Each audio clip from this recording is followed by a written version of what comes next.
এত সোজা? ওটাকে মামুর বাড়ি নাকি?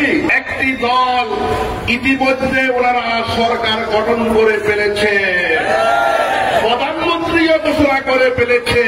তারা কোন সংবিধানে সরকারে আছেন? জাতীয় সংসদ নির্বাচন পিয়ার পদ্ধতিতে হবে ইনশাআল্লাহ। আগামী দিনের বাংলাদেশ ইসলামের বাংলাদেশ, আগামী দিনের বাংলাদেশ কোরআনের বাংলাদেশ, আগামী দিনের বাংলাদেশ এই দেশে ইসলাম পদ্ধতির বাংলাদেশ। আজকে যে পিয়ার পদ্ধতির সংস্কার করতে দাবি, এই দাবি ইসলামী আন্দোলনের দাবি নয়, এই দাবি বাংলাদেশের জনগণের দাবি। আমরা স্পষ্ট বলতে চাই, কিছু ধরনের ব্যক্তি উপদেষ্টা বলেন এটা সংবিধানে নাই। আমরা বলতে চাই, আপনারা কোন সংবিধানে সরকারে আছেন? হুঁশিয়ার করে বলতে চাই, বাংলাদেশের জনগণের সেন্টিমেন্টের বাইরে কোন ধরনের পরিকল্পনা হলে দেশের জনগণ সিনা হতে দেবে না। আগামী দিনে জাতীয় সংসদ নির্বাচন পিয়ার পদ্ধতিতে হবে ইনশাআল্লাহ।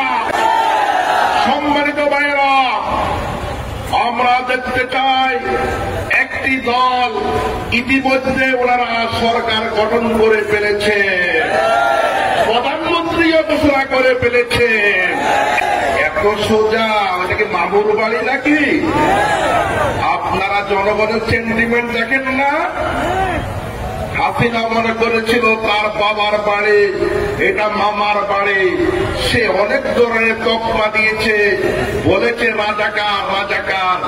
এই রাজাকারেই তাকে বাংলাদেশ থেকে ছায়া করেছে, ঠিক কিনা? সম্মানিত ভাইয়েরা, তারে উত্তরসূরি আরেকটি দল ইতিমধ্যে রাজাকারের স্লোগান শুরু করেছে। আপনারা শুনতেছেন কিনা? তার জবাব গত পরশুদিন ডাকসু দেওয়া হয়েছে। আজকে জাহাঙ্গীরনগর বিশ্ববিদ্যালয় দেওয়া হবে, ডাকসু দেওয়া হবে, ডাকসু দেওয়া হবে।